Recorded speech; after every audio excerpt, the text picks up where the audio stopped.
Overtaking is very difficult to accomplish in racing, and one of the reasons is because even if you got a speed advantage over the car in front, that doesn't mean that you got a real opportunity for an overtake. Overtaking in a corner that is not suited to overtake might lead to a collision, or you will just lose time. Knowing where to overtake is very important if you want to gain consistency.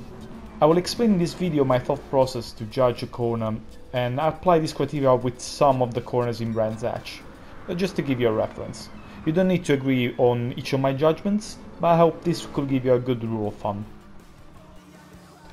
Here's the checklist that I'm using to judge whether or not a corner is a good overtaking spot.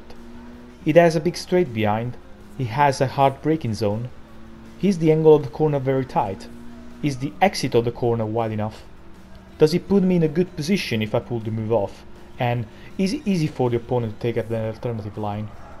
The more ticks are checked, the better. This doesn't mean that all needs to be checked, and doesn't mean that an overtaking is impossible if not, but only that you need a huge advantage to make an overtake if a corner checks very few of those points.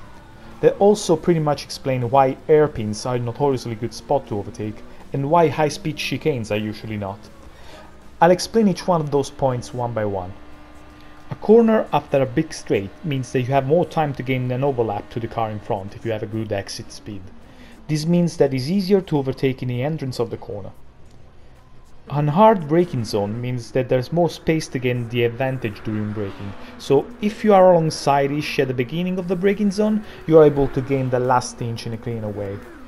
Trying that on a softer braking zone is more likely to cause a crash or to overshoot the corner. A tight angle corner is more advantageous than a wide angled one, and that's because the tighter the angle, the more is the difference between the distance traveled on the inside compared to the outside. Corners with a wide exit angle will allow you to carry more speed on exit even if you took the inside line, and still give space to the opponent in case he's still on the side. Being able to overtake is a matter of positioning the car in an advantageous way. If making an overtake will put you in a bad position for the next part of the circuit, you will basically lose all you're trying to gain previously by making the move. And bear in mind that overtaking will always lose time. Wasting a good overtaking maneuver is detrimental for you twice in this case. That's a very important thing that not every time is mentioned. Sometimes people are claiming other drivers to be dirty by not giving enough space, when in reality they just try to overtake in a corner where it's very difficult to give space without going off-road or losing a lot of time. That's pretty much the example of tight high-speed corners where the ideal racing line is pretty much the only line that you could take. Trying to put your nose in one of those corners and don't expect any space, because if a collision happens, it's usually your fault for even attempting an overtake there, and not the opponent's fault for not giving space. I'll try to apply these set of rules now with some of the corners of a track like Brands Hatch, a track that is notorious for giving very few overtaking opportunities. Again, you don't need to agree with my exact judgment on each corner, but it's just to give you a reference. I want to start by analyzing Druids because it's the best overtaking spot of the track. The main reason is because it has a fairly hard braking zone and it's a 180-degree corner. It's also easy for an opponent to concede a position there.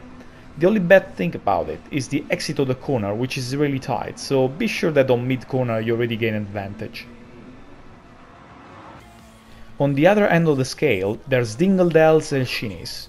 I keep seeing people try to pull the side on these two corners, and every freaking time a disaster happens.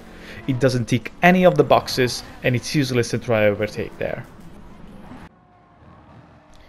In the end, I want to talk about Sterling's, because it's an interesting corner to talk about. It seems like a good overtaking spot, but it's better to overtake later. And that's because there's not a great straight behind, so you don't have enough time to build an advantage, and the exit of the corner is very tight. Compromising the exit will lose you a lot of speed in that case. It's better instead to try to overtake a Clark's curve, which has a more substantial braking zone, and the exit of the corner is wider. That's it for the video. Hope this will give you an help to gain new consistency and to have a better and cleaner racing. Thanks for watching.